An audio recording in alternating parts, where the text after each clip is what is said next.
Hello.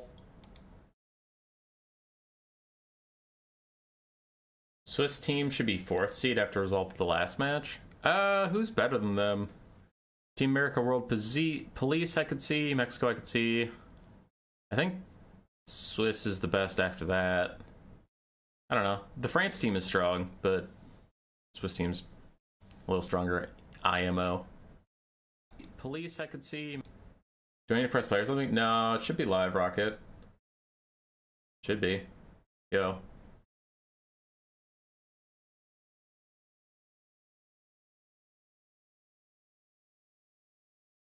Lies. Ah! Being accused of lies. Okay, what do I need to pull up? What? Easy. Swiss Balkans, okay. Bam. Why do these keep starting so far away? I don't like that. View fit to screen. There we go. Your Discord messages have some important information. I already responded, though. So you are a cheater, sir.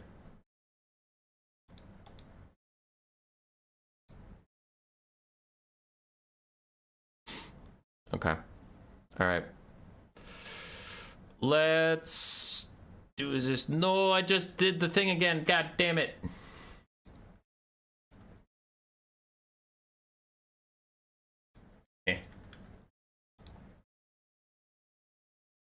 I forgot to turn off the Total Tavern mod pack, which is the whole reason I left to begin with.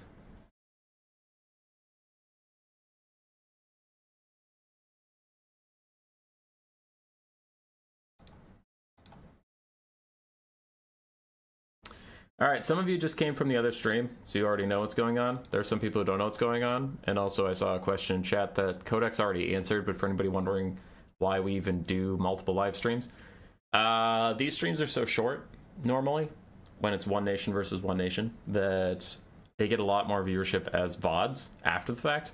And it's more clear and concise, this nation versus this nation, here's a 50-minute VOD, than here's a 5-hour VOD where it's 5 different matchups, and just trust me and click on it, and there's some people that just don't click on it, so.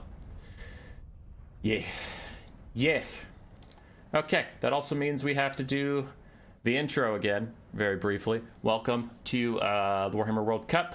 We have 21 teams who signed up from different nations. I didn't pre-assign the nations. I just said, hey, grab 4 friends, make a team of 5, tell me what country you're fighting for, and that signs you up. So we have 4 USA teams, but we only have 1 French team. That's because France didn't sign up enough players. France needs more people. Yeah, not my problem. Switzerland versus Balkans is right now. We're going to go see which of them goes to fight Germany 2 in the quarterfinals. 5 games will be played. All 5 games will be played no matter what. These were not necessarily played from top to bottom order, and people took the time out of their day, out of their week, to schedule their games and organize them, so they should get to play them regardless of the score. Each team got a global ban coming into the event before they knew who any of their opponents would ever be. Switzerland picked dwarves. That means neither they nor their opponents in any matchup ever can pick dwarves. The Balkans picked the Demons of Chaos. So the 2 generally agreed upon best factions right now got banned by these 2 teams. We have been seeing a lot of similar matchups. This is a try-hard tournament for the most part. You'll probably see a lot of the best factions. You'll probably see a lot of the best factions playing each other. So that's what that is. That's how that goes. Let's see who sent me the replays for this one. Swiss versus Balkans. That is from Swiss. That's from Swiss. That is from Swiss. Swiss. And Swiss. Okay, cool. So I can just throw Switzerland on one side for the whole thing. You know that Switzerland will always be on the left side. On the other side we have Balkans. You know Balkans will always be on the right side. Easy peasy lemon squeezy. First matchup will be SIPA versus Nurgles PA. So let's go find it. SIPA versus Nurgles PA. That is Ogres versus Tomb Kings, and that is a lot of Lead Belchers and Double Giant. Okay. We take those.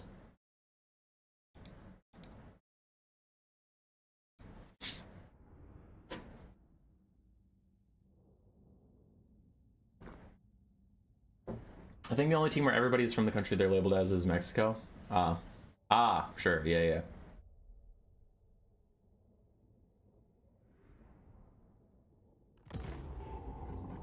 Okay, Ogres versus Tomb Kings. Let's do it. 4 lead belchers to counter skirmish enemy cavalry like the skeleton horse archers, or to break a halberd box. Gonna be a little trickier against Ushabti great bows. We have double giant as well, Deathcaster with just Spirit Leech, then a front line of Noblars and Piggyback Riders, and then a bunch of Ogre Bulls mixed in. And aside for the Tomb Kings, we have 2 Ushabti Great Bows regular. You don't necessarily need the Chosen of the Gods because the spread shot doesn't do as much damage versus the Ogres. Then you have 1 Sepulchral Stalker, just 1. 2 Necropolis Knights with Halberds, Kotep with Protection and Cursed Blades. This is 2 incantations. And he wants the cheap ones so he can just spam them and keep resetting the cooldowns of the Slaughtermaster. Then we have a Necrosphinx and a bunch of Skeleton Spears. A couple Halberds in the back too. Okay. You're seeing the power of the Ushabti versus the Lead Belchers. This 1 Lead Belcher unit is already almost taken out entirely. 11 out of 16 models is still pretty decent, but its HP is so low it's just going to keep routing. The other Lead Belchers are in range, firing back at the Ushabti, but considering it is a 4v2, definitely looks like the 2 are coming out on top.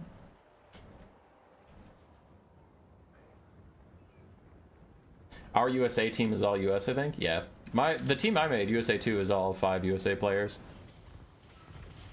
I think a lot of the USA teams are all USA players, because I think Turin and Strat Game and Taco, Ryder, and Gotrek, yeah, that's all American too. Anyway, Slaughtermaster of Death got another Spirit Leech off quick, then he got poked away by the Sepulchral Stalkers. And the Lead Belcher's falling back as the Chosen of the Gods... I'm so used to the regular Boshopti not getting taken that I'm even just defaulting to Chosen of the Gods. Anyway, regular Boshopti aiming for their second Lead Belcher. Necrosphinx getting a little too antsy here, wandering out. Decides to fall back under a fusillade of Lead Belcher fire. Literally none of them hit him though. Ryder is an American. I thought he was. I thought he was on the East Coast.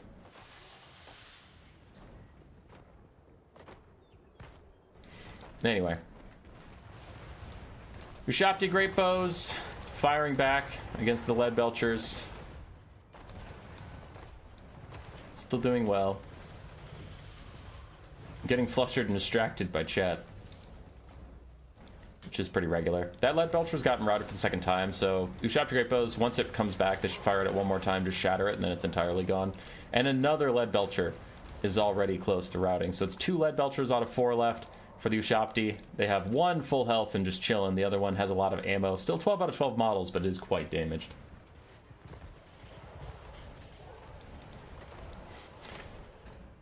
Alright. Skeleton Spears taking a little bit of damage. Overall, still the early game is going to the Tomb Kings, I would say. Losing a little bit of health on some Skeleton Spears and whatever. It doesn't really compare too much to the Lead Belchers. The main problem would be if you get to the melee uncontested and used all your ammo in the Lead Belchers, then I guess there's still a bunch of Ogre Bulls and Giants to kill you. But it's not like the Lead Belchers were cheap. That's 4,000 gold away from the Ogre build. If you kill them all off, then they just have 1/3 of their build missing for the charge, and you still have a Necrosphinx, you still have Necropolis Knights Halberds. I like this. The Lead Belchers just stopped trying to counterfire the Ushabti. It's clearly not going well for them, and now they're just going to shoot the Necropolis Knights. Try and take out anything that could stop your charge afterwards, and then maybe you can win the melee fight. It's looking a little suspect. I continue to get trolled by chat.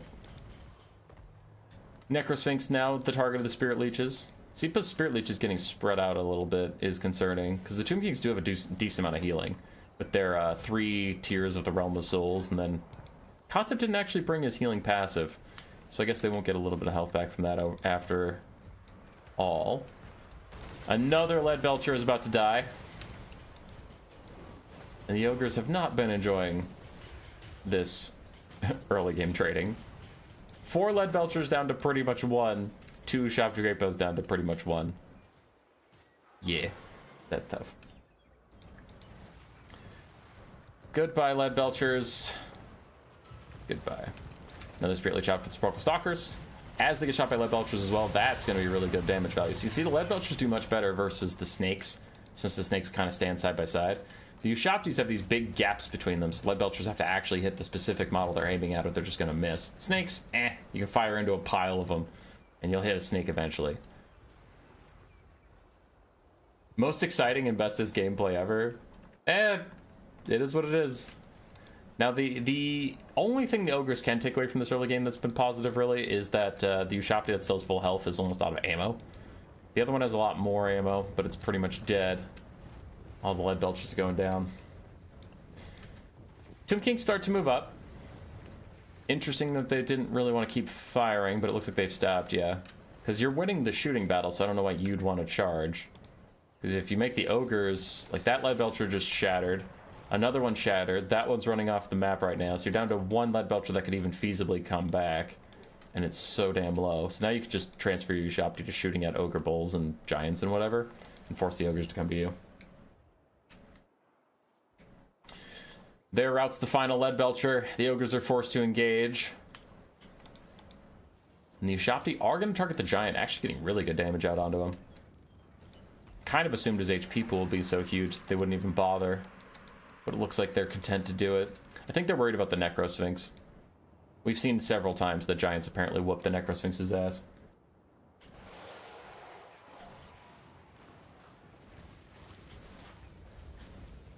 I mean, if you have criticism, it could be criticism that the Ogre should have realized they were losing the ranged fight, so while the Ushapti were distracted shooting at lead belchers, you could have charged. Because now the Ushapti are just shooting at your Giant.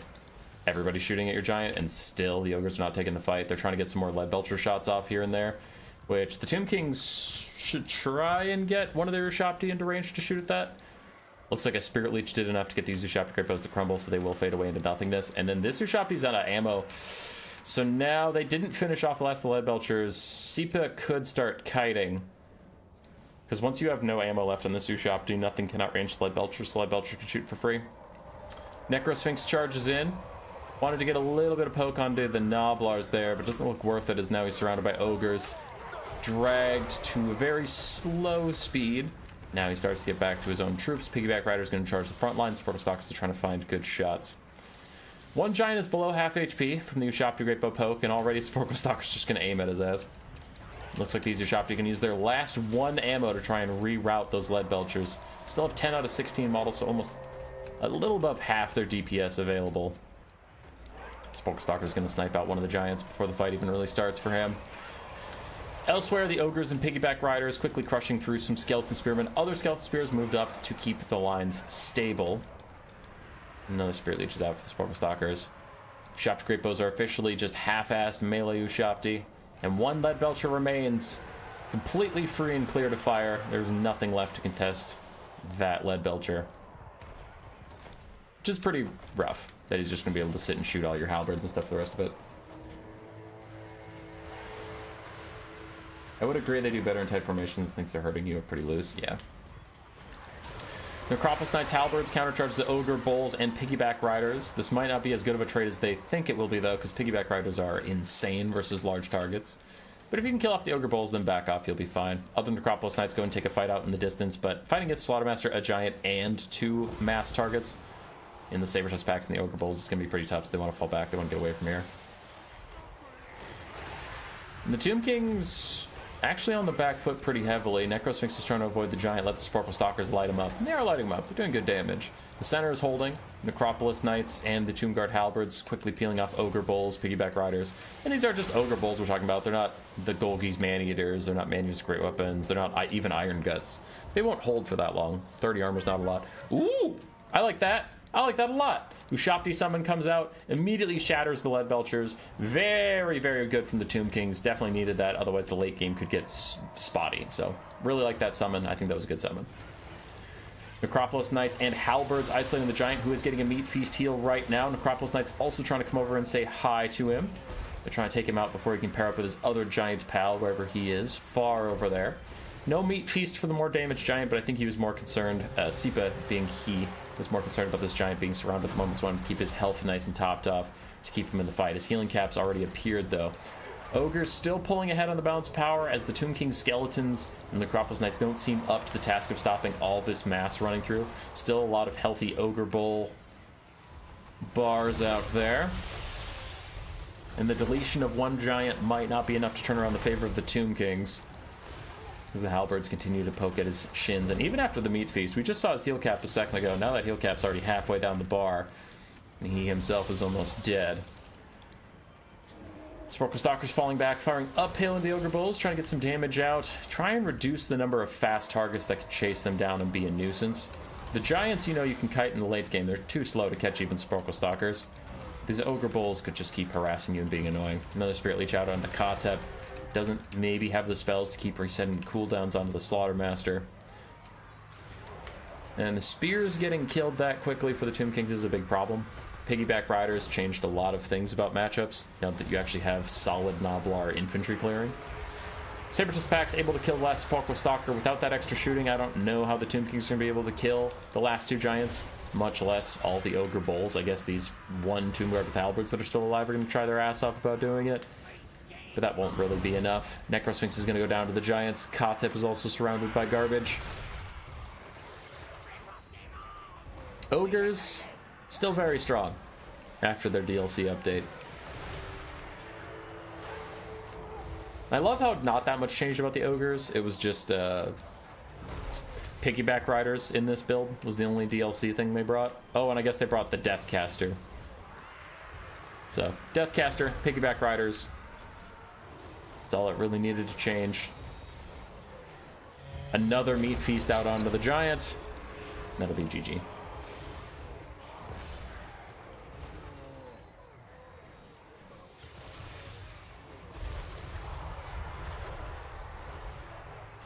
Feels like every team should have banned Ogre Kingdoms or Demons of Chaos. Yeah, Ogres are pretty strong. I suppose their army passive change did help them in some matchups, hurt them in others.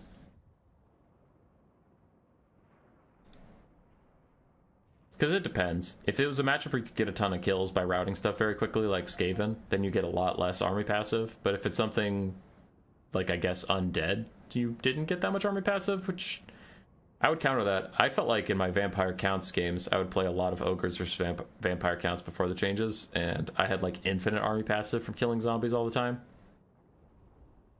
But yeah, I think it depends on the matchup. For Nurgle's PA, it was a good try.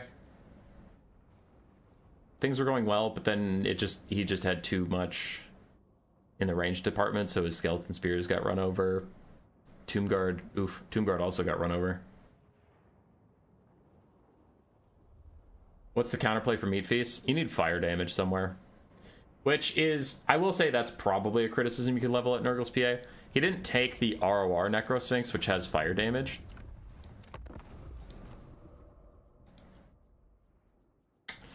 This guy has fire damage. And that cuts healing in half. So it's probably better than the basic Necrosphinx. I'm guessing he needed the money. I am just a Necropolis Knight with Halberds Hater, and he had 2 of those. So probably cut those, get the ROR Sphinx. But it's hard.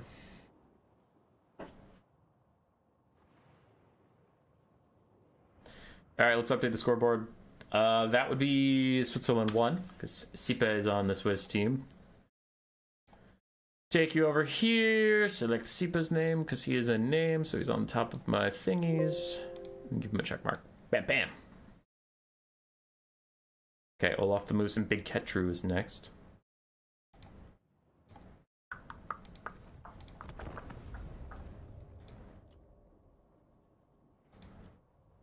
That one. Olaf the Moose versus Big Ketru. Wood Elves Khorne.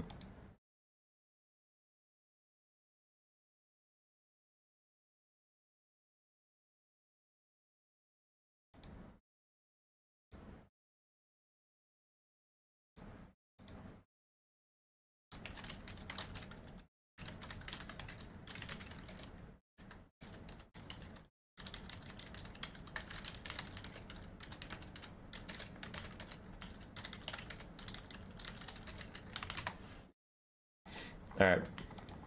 What do we got? What do we got? What else look like going for mostly a Cav Kite, 2 Sisters of Thorn, a bunch of Glade Riders, and then we have Wild Hunters of Khorne, other Wild Riders, Glade Riders with Spears, Speller for Life with just Earthblood and Shield of Thorns, and then we have the Unbreakable Wardens of Sithril? No, that's the Eternal Guard, the Winterheart Guard I'm thinking of. So the only infantry is a Wild Ranger ROR in the very far back. There's probably a lot more than 2 Swiss. I hear about Swiss tourneys all the time. Okay. Okay. On the other side for Khorne, we have Forsaken, Marauders with dual weapons, Marauders, then we have Scarbrand, Karanak, Hellforged Bellowers, Triple Furies, and the Minotaurs. Cool, cool, cool. And like we said with the Dark Elf matchup, Khorne's one Skull Cannon really can't out-kite all this stuff, so Khorne is going to take a lot more damage, and they probably need to just try and get into melee as fast as possible. Especially on a small map like this, you really just need to push the opponent back, except you're going to take the kite damage, but get what engagements you can where you can.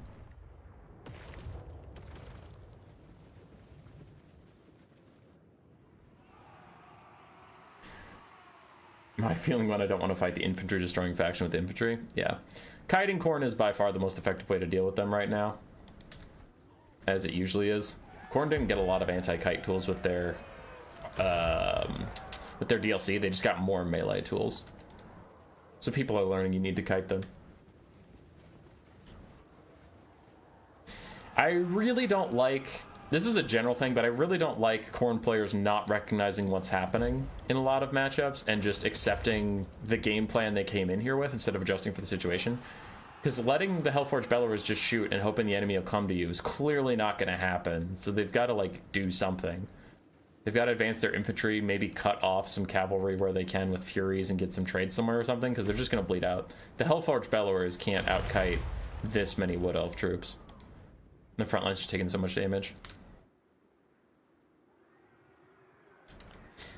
I guess you can try and withstand all the arrows and hope that in the late game Scarbrand won't have gotten shot too much because they're shooting all your infantry instead. So maybe Scarbrand can try and carry it for you. I don't really know. Skull Cannon gets another good shot out onto the Sister of the Thorn. I think the RR cannon is 100% overused at this point. I would agree. Because if you know you're going to get kited, you just need to hard rush them with a ton of cavalry, monstrous infantry, dogs, anything fast. But then people keep opting into the Skull Cannon.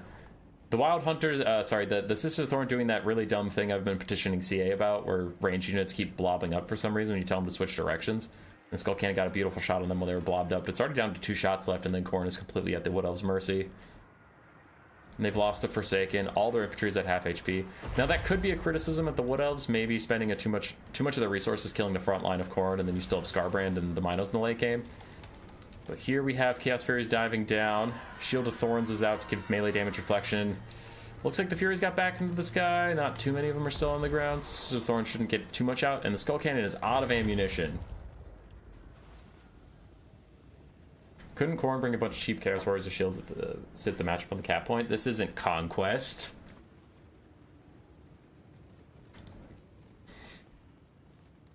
Okay. Khorne is stuck moving up now. Wood Elves continuing to kite as best they can. Glade Rider, Sister of the Thorn, running out of ammo though. And they're not like Way Watchers, they don't have insane ammo, damage or anything. So they need to use their ammo wisely. And I think they need to not spend any more ammo on infantry. You can cycle charge infantry to death. It's harder to cycle charge Scarbrand to death. Khorne Furies have magic attacks? Yeah, they do. Yeah. But the Shield of Thorns isn't it's not Flesh to Stone. Shield of Thorns is the damage reflection. It's not the physical resistance one.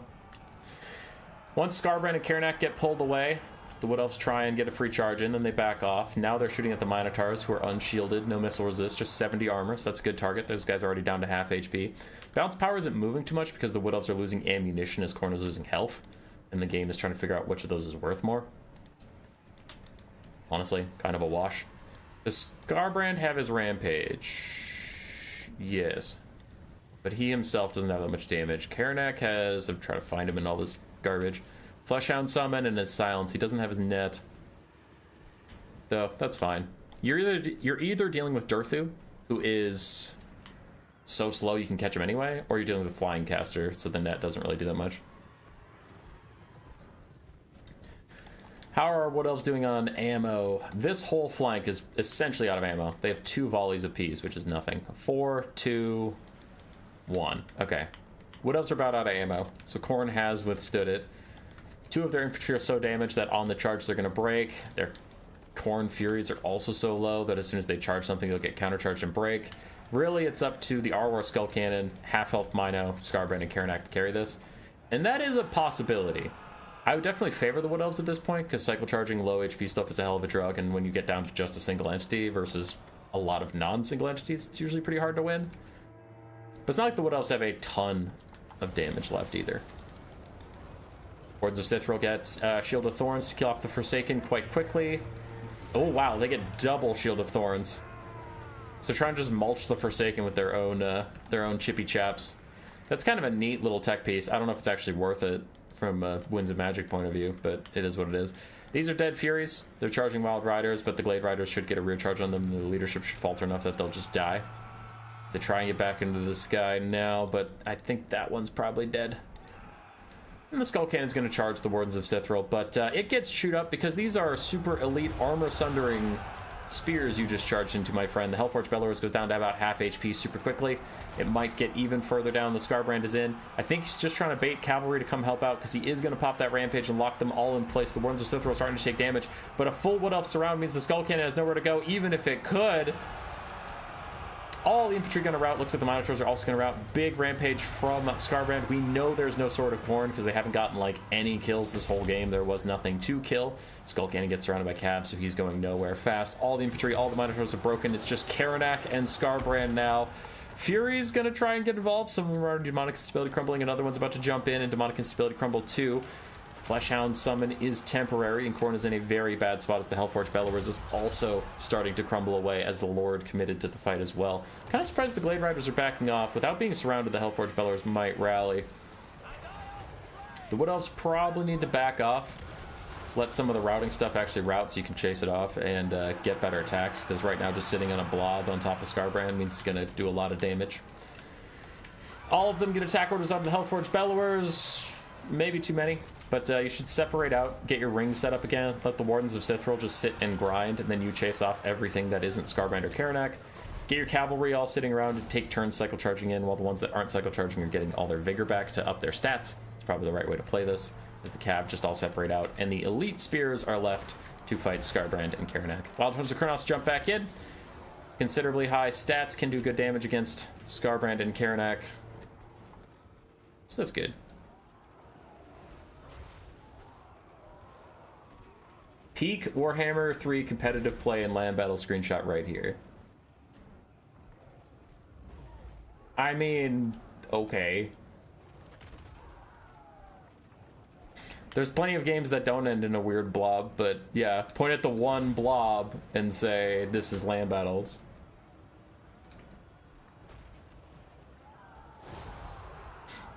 Anyway.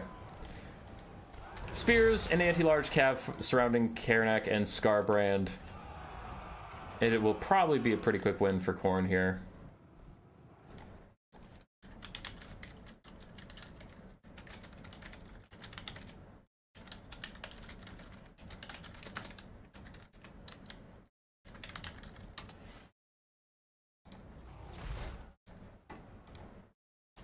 Balkans all best friends. I hope so. I was reading chat for a bit. There's really not too much happening, as it's just halberds grinding down Karanak and Scarbrand, but the Wood Elves played that very, very well. They just backed off, kited them out, and then when they were super weak, got a full surround, routed everything off, left the single entities, and the single entities had to grind through a whole bunch of infantry and cav, which they're very bad at doing. Quick win for Khorne? No. No.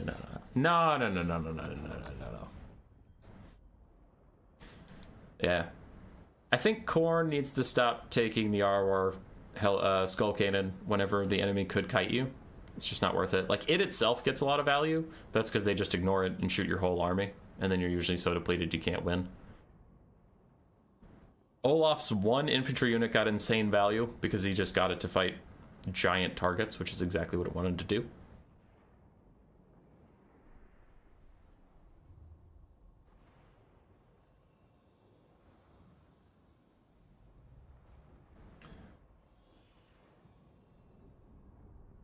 All right, chat. Calm down. Switzerland up 2-0.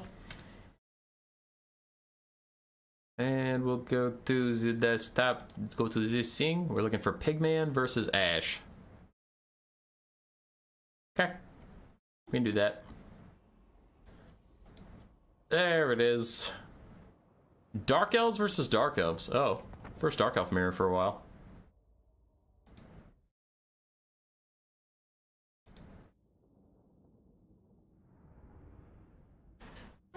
Oi. I'm noticing 4 Cold One Knights on each side. Do you think Cold One Knights got buffed recently? Do you think Cold One Knights are really, really good? Did not know Ash was in the tourney? Yeah, Ash is in there.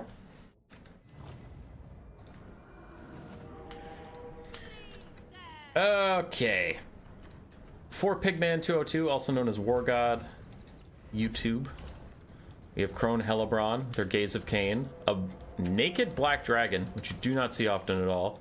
And then Shadows Caster with Melkoths, Beast Caster with Flock of Doom, front line of 4 Witch Elves, back line of a Doomfire Warlock, and 4 Cold One Knights.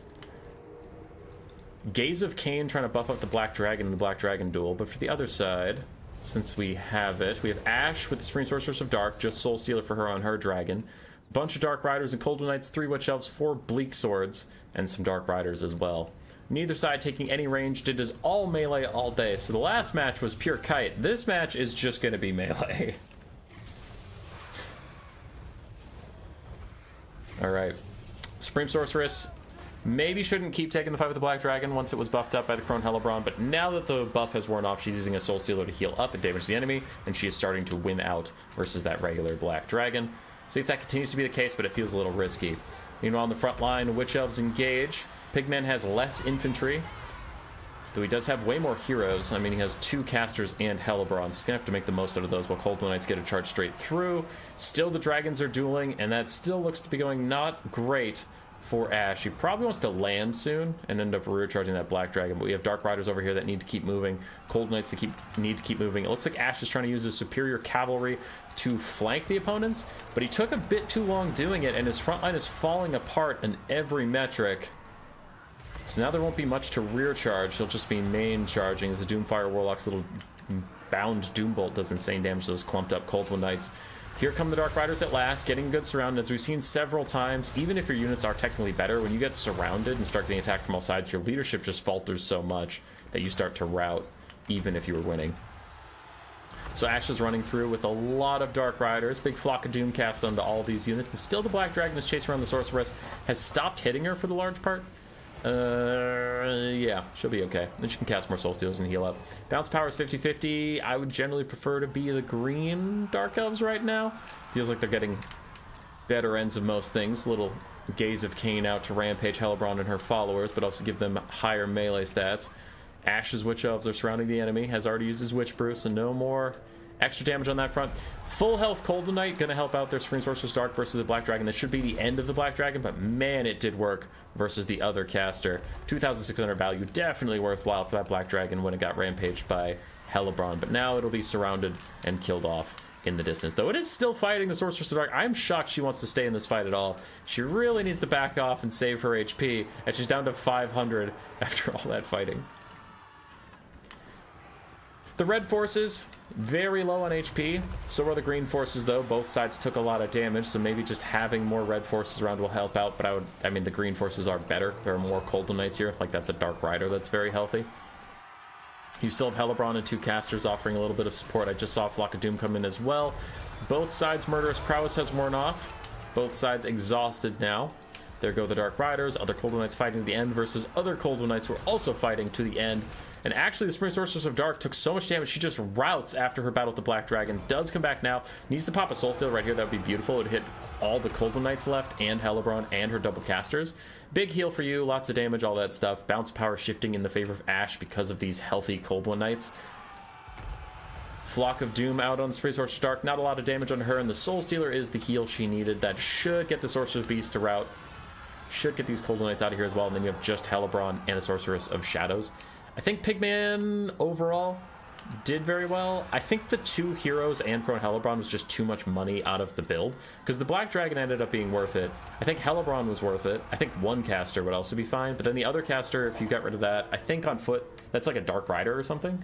And considering how close this game was on HP bars, I think the extra Dark Rider could have given you just enough bodies to get it over the top. Hellebron's not affected by Rune Gaze, by the way. Got it.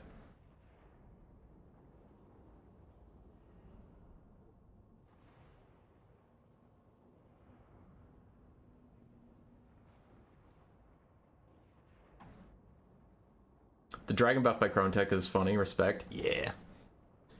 Very close game. Very quick game as well, as both sides just ran straight into the melee.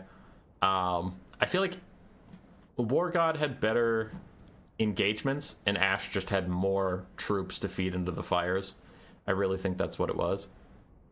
Because his Black Dragon versus the Sorceress went far in his favor. He won the front line, but then, like, there were 4 Cold One Knights and 1 Doomfire Warlock trying to hold off 8 cavalry of the other side.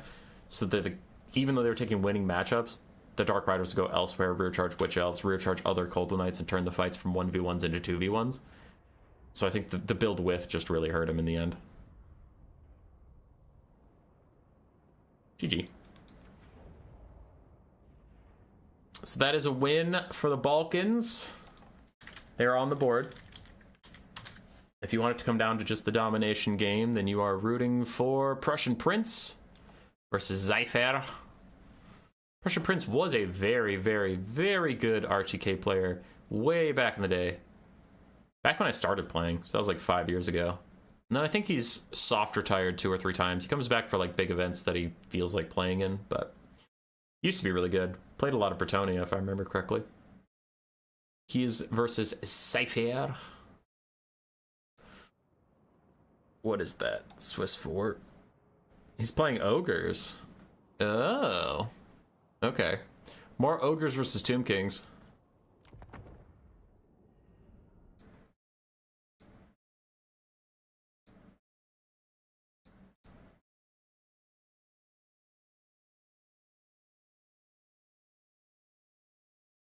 Most unique and special matchup coming up. Hey, y'all wanted more tryhard events. I host a tryhard event, and then you're like, man, why is everybody tryharding so much by picking all the best factions and doing the matchups that are meta? That's weird. It's almost like tryhard events lead to a lot of the similar type content. You just see who can execute it better, and there's cool little tech pieces. You're not going to get a lot of tryhard content where it's like, oh, fuck yeah, Vampire Counts versus Vampire Coast. That's not going to happen, because those factions aren't that strong.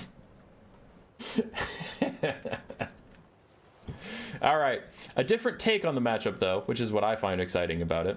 2 Shafted Great Bows, but 3 Sepulchral Stalkers, no Necrosphinx at all. Still going with Kotep for the resets. And then we have some Carrion and a bit more Skeletons, no Tomb Guard. On the other side, it is a very different take than Sipa's take on the Ogre Kingdom. So we have Triple Crusher with great weapons, some Blood Vultures, Noblars, Ogre Bulls, and then a Fire Belly with Golgi Maneater himself. Look at the Golgi. He took only his Bugmans, didn't take the pistol. Are there unit bans? No, not really.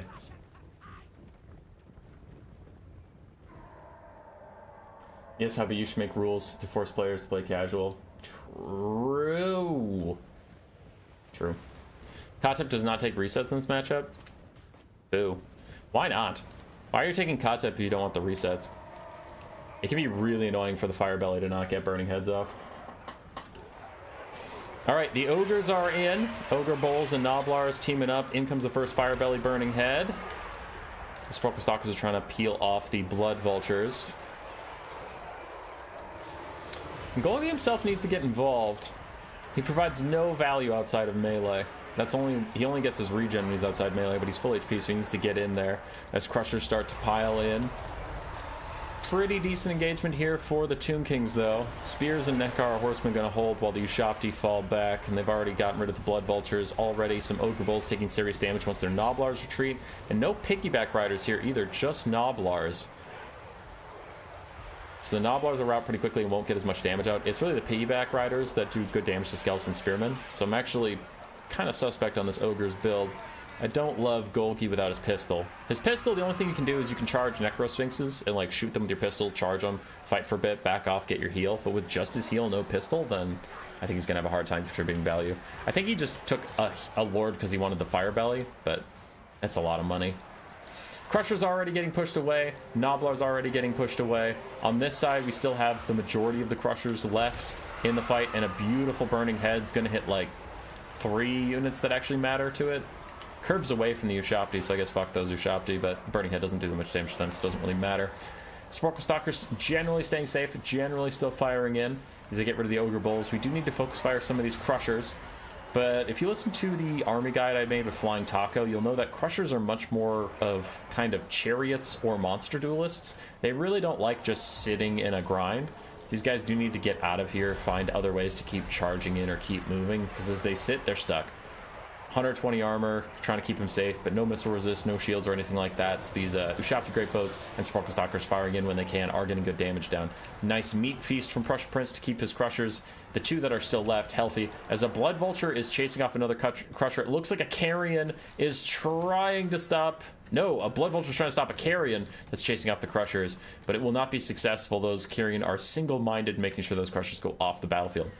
That's disappointing for them. Those Crushers actually still have 10 out of 12 models, so plenty of damage left to be output. The Ogres are routing in every direction, leaving just the Crushers and the Firebelly and Golgi himself. All alone. Trivia, this was the only game live coached. Interesting. Looking forward to the next Human Boy Donut analogy. Yeah, that was... I liked it. I thought that was one of my best analogies ever. You'd have to be there. Bastion, you'd have to be there to know what we're talking about. Ogres are in pretty dire straits right now. Tomb King is just trying to get rid of the last of the Nobblars. Already the Crushers are in a bad way. One is retreating. The other one has already received heals, so I'm guessing its healing cap is right around the corner. Another gorgeous Burning Head down the line might finish off some of these more wounded troops and just clean up the banners around here a bit, but I don't think it'll actually change how the Ogre Kingdom's fate is ending up. Still have very healthy Ushabti that are going to probably shoot at the Crushers on their way out and just make sure they don't come back. Those Carrions succeeded in chasing Crushers off the map. Need to be brought back, but the Tomb Kings are ahead, so I don't think that'll decide whether or not this game is a win or not.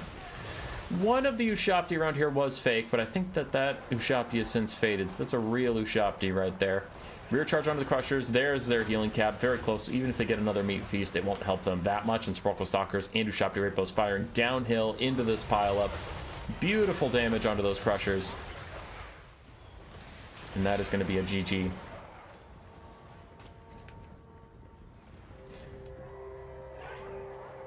And that will be the 3rd win the Swiss need to claim this matchup. And Ogres won the earlier Tomb Kings game, so Swiss won both sides of the Ogres versus Tomb Kings matchup.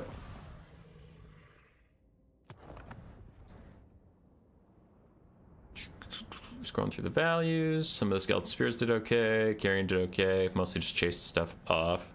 Ushabti Great Bows and Sparkle Stalkers did very well. For Prussian Prince, yeah. Golgi just didn't get much done. The Firebelly's okay, but I generally have an issue with taking a melee lord that's going to be over 1,000 gold to also get an 1,000 gold Firebelly. It feels really expensive. Crushers struggled to get into the box. Blood Vultures did their best.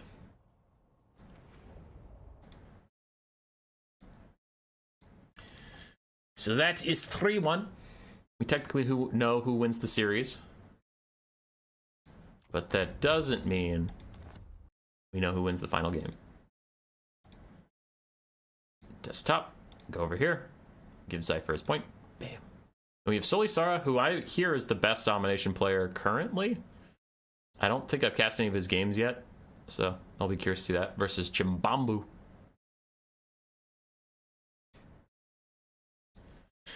Chim Bamboo. Ooh, I still have a bit of tea. That's exciting. Turn on the Total Tavern mod pack, hit play. And if you're thinking of leaving just because we know the Swiss win this matchup overall, there are still 3 streams. We go back to back to back. You should probably hang out. Bum, bum, bum, bum, bum, bum, bum, bum. All right, Chim. Where be you? There we go. Solisara on the Beastmen versus Chim on Slaanesh.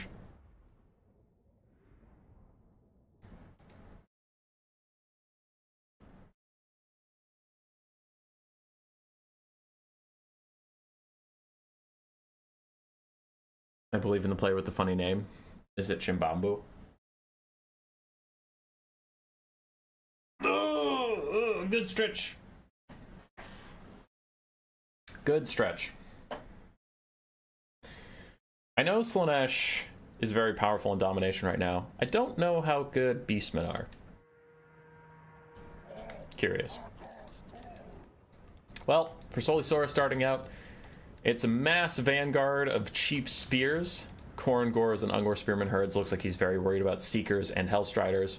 Then we have a Butcher the Kelkin Guard and the Doom Bull. Interesting that you want to take the Doom Bull here. And then the hero cast with just Flock of Doom and the Amber Spear. Why don't Domination players seem to like Malagor as much? Is it because you can get Rampage? But even then, we've seen Beastmen builds with the Doom Bull and the Gore Bull back to back. I guess maybe they can hold the point better. Anyway, for Slaanesh starting out, it's a heavy metal front line. A lot of Chaos Warriors. The Princess Perfection, just an ROR Spearman, but they're still very tanky. And then a couple Hellstriders and the Herald of Slaanesh. And she is on her little Hell Steed mount thing. The little doot doot snoot snoot, not the chariot. And she just has Melkoths and then the Fury Summon and Locust of Grace. Okay. Slaanesh going to be summoning in a lot of Seekers. Beastmen going to summon in a lot of Centaurs. Both side heavy infantry start. Whether it's literal heavy infantry or just a lot of light infantry. Both sides wanted a lot of those guys to spawn out, and then they'll get their mobility later. Fiend summon, not Seekers. Looks like they're trying to charge straight for the Butchers of Kalkengard. As they fight on top of those Hell Scourges, already getting a lot of good damage value out. Khorngor is going to get mulched, however. So Princess of Perfection plus some Hellstriders are helping out a little bit, but generally the Khorngors just don't love fighting other infantry as much as they like fighting big things. Butcher's Kalkengard trying to fall back from the Fiends now, and Centaurs charge in to cover their escape. Also should get decent damage onto those Fiends as the Fury Summon is out. I imagine they'll want to rear charge, wrap around the Centaurs, and help out the Fiends a little bit. Looks like they're going for exactly that. Want to route those guys. Push them off the battlefield, get a bunch of Slaanesh army passive, all that good stuff. But a big Flock of Doom down from the Beastmen onto this blob fight, which is quite good for the Beastmen. On the low ground, Slaanesh's heavy infantry pushing these guys back. Centaurs trying to cycle charge the Chaos Warriors, hit them from behind, but still just not having a lot of armor piercing versus 100 armor is quite rough. They won't get much damage out at all. Point 3 is taken by the Beastmen, uncontested. No one's going over there right now as everybody seems to be busy doing other stuff. Amber Spear down the side of the Chaos Warriors does like half their HP as they continue to fight the Khorngors. Big old blob fight in the middle. Furies and Fiends about to die as the Butchers of Kalkengard sit on like 7 million Beastmen spears. More Hellstriders have been summoned, but unless the Slaaneshi can figure out a way to break all these spears, the Butcher Kalkengard and the Doom Bull are going to keep churning through you. You got to get rid of all their little blockers on the ground. More Hellstriders are out. The low ground is not going great for the Beastmen. Already lost a Centaur, have to commit a second Centaur over here. Their infantry is getting nothing done. They've still lost the point, so. Point 1 is going great for Slaanesh.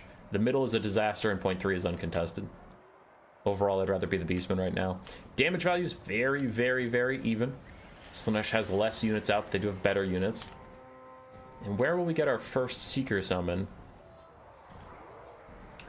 Doesn't look like we're going to get it. So far, just keeping the cheap Hellstriders coming. They trade well into Centaurs. Centaurs trade pretty well into Seekers for not a cost-effective trade, so I guess I get that.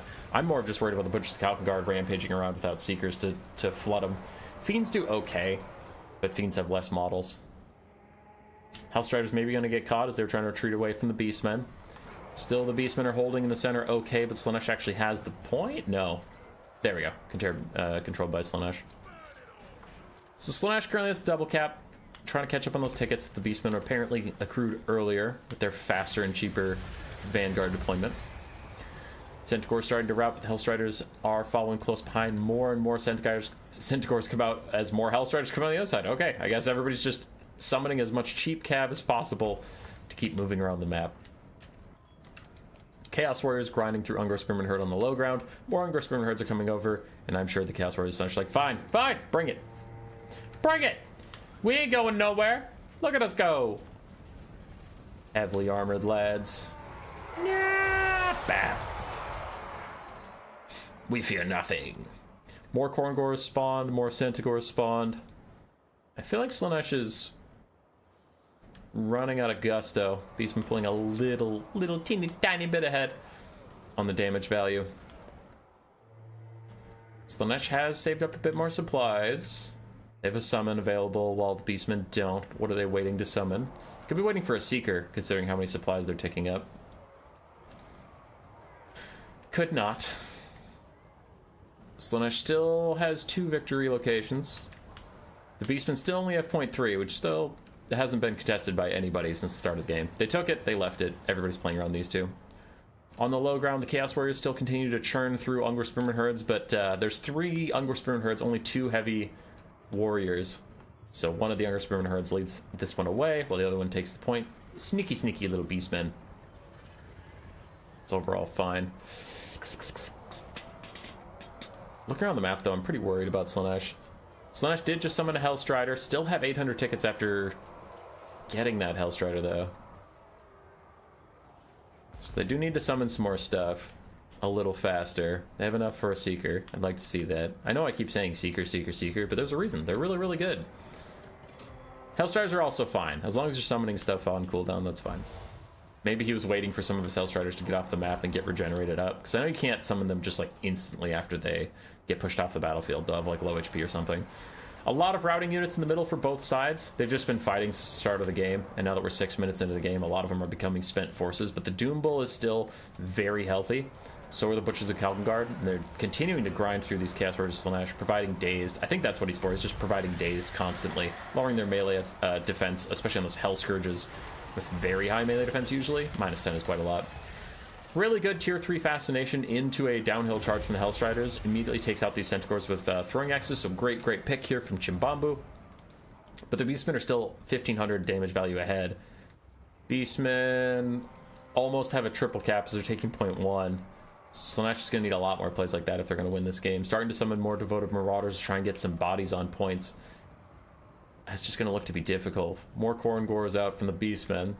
I guess they have a bunch of bodies, but none of them are any good. Like, we have 3 Ungor Spearman herds in the middle. Big deal. Nothing down at 0.3. A Khorne Gore got summoned, I guess.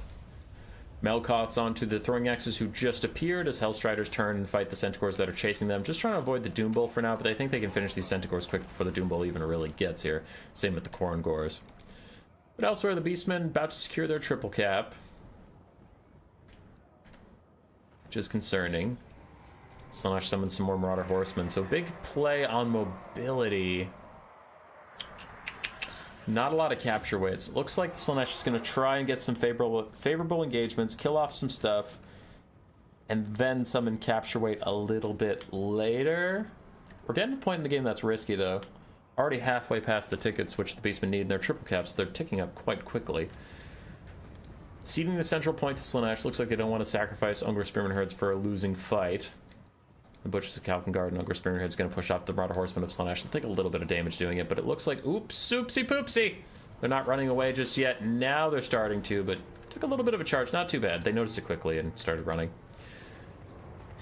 Doom Bull, Centaurs, and lots of boys committing back to the central location. And again, the Beastmen have set up just a line going across the entire map, trying to hold all 3 points. They are successful at doing it. Just getting above 1,000 tickets, so it won't be too long before Triple Cap wins it. Slaanesh has to make some serious ground. And the damage value isn't that different, but it feels like Slaanesh is just in such a worse position than the Beastmen. I suppose the Butchers have been healing, and then I guess Slaanesh had some demonic units that maybe faded away. Not really. They didn't spawn a lot of Seekers or Furies. It was mostly Hellstriders. Bray Shaman almost getting sniped out by the Herald of Slaanesh. Locus of whatever the hell that is called, giving her a bit more physical resistance and speed. But not enough. Ah, it's melee defense and physical resistance, the Locus of Grace. Not the hero one, I was thinking of the hero one. Alright, a Melkoth's on the incoming Centaurs. Why does this damage value not look right? As I look at the map, it looks like Beastmen have way more troops out and like way more HP and money and stuff, but the damage value difference is only 1,000. That don't seem right. Doombull's going to downhill charge the Hellstriders, though they were already getting massacred by the Butchers of Kalkengard and the Centaurs. More Hellstriders are out. They're not exactly sure what they should be doing. And yeah, he's going to throw in the towel. I agree.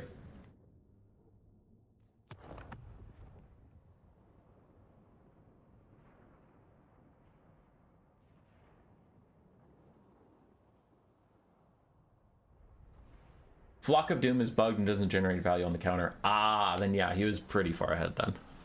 Because this guy, that means we had 2,000 value that wasn't counting. So Solisor was actually like 3,000 value ahead, which that makes that battlefield situation look a lot more reasonable. Butch the Guard got really good value for only one summon. Centaurs did fine. Flock of Doomcaster and the Doom Bull obviously both did great. Centaurs getting summoned a lot. Got their value, but I don't know if they were summoned 2 or 3 times. Then that's not as impressive, but on one summon that was okay. Mostly just spammed those Centaurs over and over again for Solisora. Never summoned his Razor Gores or Chariots. Didn't need to. For Chim, Herald of Slaanesh did okay. Hellstriders summoned over and over again, getting decent value here and there. But overall, looks like the Beastmen Centaurs got the better of the engagements. Yeah, the Fiends didn't get much done, which is why I stopped summoning them. Cool, cool. That'll be Swiss 4-1 as a final score. Let me go over to the desktop, bring up this Solisora with the W. Go to the main big bracket. And give Switzerland their 4-1 to go fight Germany 2. So our top 2 quarterfinals are set.